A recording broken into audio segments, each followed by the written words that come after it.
파리나 런던, 도쿄 등 세계 주요 도시를 대표하는 과학관을 소개하고 또 도시와 과학, 예술과 기술이 맞물려서 발전해온 과정을 흥미롭게 풀어낸 책이 발표됐습니다. 네, 오늘 과학 서재에서 만나보겠습니다. 세계 과학관을 집필한 국립광주과학관 조숙경 과학문화전시본부장 나와주셨습니다. 안녕하세요. 네, 안녕하십니까. 네, 세계 각 나라의 과학 박물관을 소개하는 책을 만드셨어요. 네, 이 네. 만들어낸 또 계기가 있을 것 같은데요. 어떤 네, 이유 네. 때문인 건가요? 그 인구 100만이 넘는 도시가 전 세계에 약 500개 정도 되고요. 예. 그 규모는 좀 작은 도시가 수천 개에 달한다고 합니다. 그런데 사람들은 그 많은 도시를 여러 가지 이유에서 방문해 보고 싶다고 말하죠. 뭐 주로 미술 작품 때문이거나 아니면 화려한 종교 건축물 때문이거나 맛있는 음식을 파는 식당 때문이기도 하고요. 예. 또 영화 속의 배경 또는 옥토버 페스티벌, 왜 맥주 마시는 페스티벌 있지 않습니까? 유명하죠. 네, 그런 페스티벌 때문에 가보고 싶다고 하는데요. 사실 그러한 도시들에는 오늘날의 초현대 사회를 가져온 과학에 대한 열정, 그리고 그 성과들이 고스란히 남아 있습니다. 그 사람들이 들고 나는 도시야말로 모든 분야가 융합되어서 재탄생하는 곳인데요. 아직 과학으로 도시를 기억하거나 읽어보려는 시도가 별로 없었던 것 같습니다. 네. 그래서 저는 이제 물리학을 공부했지만 또 동시에 역사학도 공부를 했거든요. 예. 그래서 제가 조금 다른 사람들보다 달리 도시를 볼 수 있지 않을까. 그래서 용기를 한번 내보았는데요. 저는 이제 책을 통해서 도시에 남겨진 과학의 기억, 그리고 그 도시에서 살다간 과학자들의 흔적을 좀 이야기해보고 싶었습니다. 뭐 유명 관광지지만 과학의 발자취를 따라서 여행을 해보는 것도 괜찮겠다 싶어서 이 책을 만드신 것 같은데 네. 이탈리아 피렌체 그리고 일본 도쿄 비롯해서 세계 여러 도시 가운데 9군데를 선정하셨단 말이죠. 네, 네. 이유가 따로 있을까요? 네, 사실 제 책에 말씀하신 대로 보통은 10개를 선정해야 좀 맞는데요. 예. 제가 9개의 도시를 선정해서 지금 책을 쓰게 됐는데 10번째 도시가 어디가 될지 좀 궁금하지 않으세요? 예, 네, 그러네요. 네. 그러니까 우리가 19세기 하면 영국이 이제 산업혁명을 선도하면서 세계 최강의 과학국가가 되지 않았습니까? 예. 근데 그 당시에 그 영국이 최강의 과학국가를 되는데 크게 기여한 과학자들이 있어요. 예. X클럽 과학자라고 하는데요. X클럽. 네, 예. 그 X가 무엇인지 좀 궁금하시죠? 왜 붙었죠, X가? 그러니까 수학에서 말하면 X는 미지수지 않습니까? 예. 근데 이 X클럽 과학자들이 9명으로 구성이 되어 있었어요. 그래서 10번째 과학자가 누가 될까를 서로 경쟁을 하면서 이 과학자들이 그 영국의 과학을 선도했다고 하더라고요. 그래서 저도 우리나라 과학의 어느 도시가 과학박물관으로 또 10번째 도시가 됐으면 좋겠다. 예. 그런 생각에서 9개를 선정을 했습니다. 그렇군요. 네. 근데 이 언뜻 보기에 이 9개 도시는 어렸을 때부터 너무나 자주 들어서 언젠가는 꼭 가보고 싶은 도시 이런 생각을 이제 하게 되는데 그런데 그 도시를 과학과 연관지어서는 별로 사람들이 생각을 하지 않았죠. 그래서 예. 저는 이번에 이제 도시를 과학과 연관짓기 그런 작업을 한번 시도해 본 것입니다. 네, 이 책에 나온 박물관 가운데 좀 몇 군데를 살펴보면 좋을 것 같은데요. 네, 네. 가장 먼저 이탈리아 피렌체 갈릴레오 박물관에는 또 어떤 이야기가 숨겨져 있나요? 아마 피렌체는 모든 사람들이 가장 가보고 싶은 도시가 될 건데요. 도시 전체가 미술관이라고 해도 과언이 아닐 겁니다. 그 미켈란젤로의 다비드상 또는 보티첼리의 비너스의 탄생을 모르는 분은 없을 거고요. 또 우피치 미술관 가장 유명하죠. 그리고 베키오 다리의 보석가게, 저는 보석을 좋아해서요. 예. 보석가게를 다 아실 텐데 그런데 그 우피치 미술관 뒤쪽에 있는 갈릴레오 박물관은 아마 거의 모르실 겁니다. 그런데 갈릴레오는 사실 피렌체에 살다가 가장 큰 흔적을 남긴 과학자거든요. 망원경을 처음으로 발명을 했고요. 그래서 목성의 위성을 발견을 하게 되죠. 그리고 발견한 목성의 위성에 그 당시에 그 지역의 통치자인 메디치 가문의 별들이라는 이름을 붙였습니다. 그래서 궁정 수학자라는 지위를 얻게 되었는데요. 그런 수학자의 역할뿐만 아니라 또 토리첼리라는 그 실험 과학자들하고 같이 협업을 해서 여러 가지 실험 활동을 하면서 물리학의 새 장을 열었던 인물입니다. 예. 근데 그 2010년에 이 그 갈릴레오 박물관이 문을 열게 되었는데요. 갈릴레오 박물관은 사실은 2010년에 처음 연 게 아니라 500년 이상의 역사를 가진 피렌체 과학사 박물관이 이제 리노베이션을 해서 그 개관을 한 것입니다. 예, 굉장히 오래됐네요. 네, 네, 네. 그런데 여기 이제 소장품들이 메디치 가문이 소장했던 여러 가지 그 특이한 세계 지도를 비롯한 특이한 것들, 그리고 실험을 했던 각종 실험 기구들이 이제 천체 관측 기구들과 같이 소장되어 있는데요. 예. 아주 흥미로운 전시물이 하나 있습니다. 그것은 이제 300년 전에 사라졌던 갈릴레오의 오른손 가운데 손가락. 그게 이제 전시물로 예.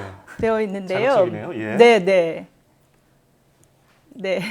예. 근데 이제 갈릴레오는 1642년에 뉴턴이 태어나던 해 사망을 했거든요. 예, 근데 예. 갈릴레오의 그 무덤을 1737년에 산타크로체 성당으로 이전을 하게 되었는데요. 예. 그때 이제 갈릴레오를 너무나 추모했던 그 안톤 프란체스코 골이라는 사람이 있었어요.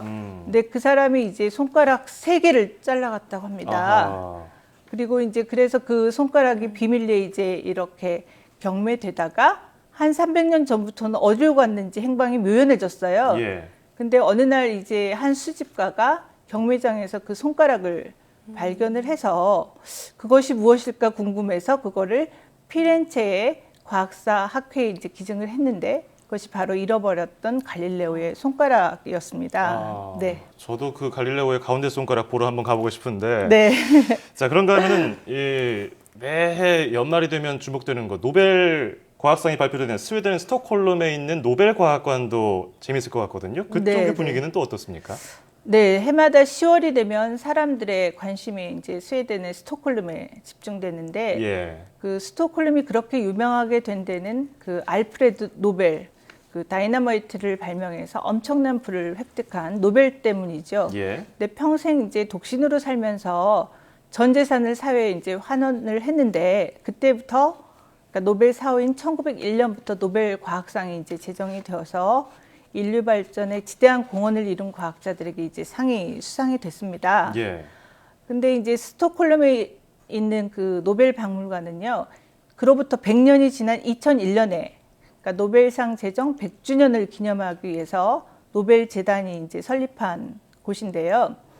특히 이곳 노벨 박물관이 이제 제시하고 있는 게 창의성이라는 게 도대체 무엇이냐?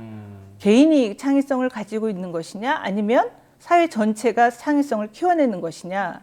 이런 중요한 화두를 던졌고요. 이곳에 가시면 이제 노벨상을 받은 700여 명의 노벨상 수상자들이 그 짧은 영화로 그 제작이 되어 있어서 그 부분을 또 만나실 수가 있습니다. 그리고 이제 그 우리나라에서도 노벨상을 수상했죠. 김대중 전 대통령의 예, 예. 그 전시관도 한켠에 마련되어 있습니다. 이곳에 가시면 사실 노벨상에 관련된 모든 것을 궁금한 모든 것을 다 만날 수 있다라고 이제 생각하시면 되겠는데요. 예. 1층 카페에 가시면은 이제 의자가 있는데 그 의자를 뒤집어 보면 거기에 노벨상을 수상했던 사람들의 친필 사인이 다 있고요. 예. 또 카페테리아에 가면 노벨상 수상자들에게 이제 제공되는 노벨 만찬이 있어요. 근데 그 노벨 만찬에 서빙되는 그 디저트 음식도 맛볼 수가 있죠. 거기 가면.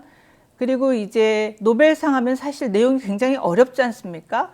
그 어려운 내용들을 좀 쉽게 설명하기 위해서 최근에 이 노벨 박물관에서 프로젝트를 하나 하고 있는데요.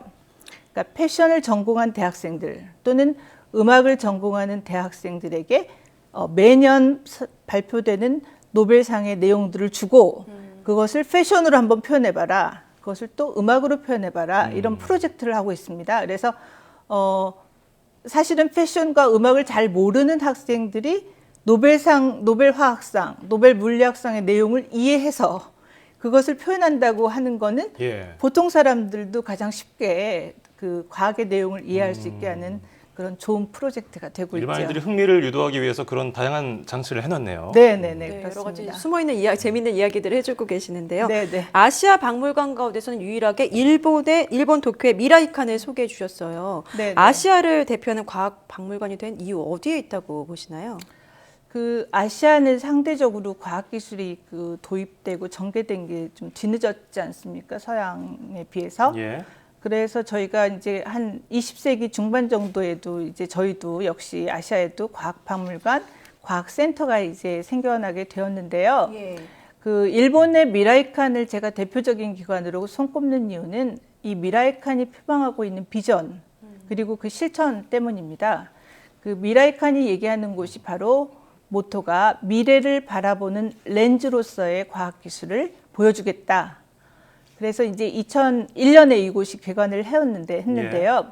로봇공학, 우주공학, 생명공학 이런 이제 최첨단 과학기술을 실제 연구 현장의 내용들을 시민들에게 보여주는 그런 이제 그 다양한 시도들을 하고 있습니다.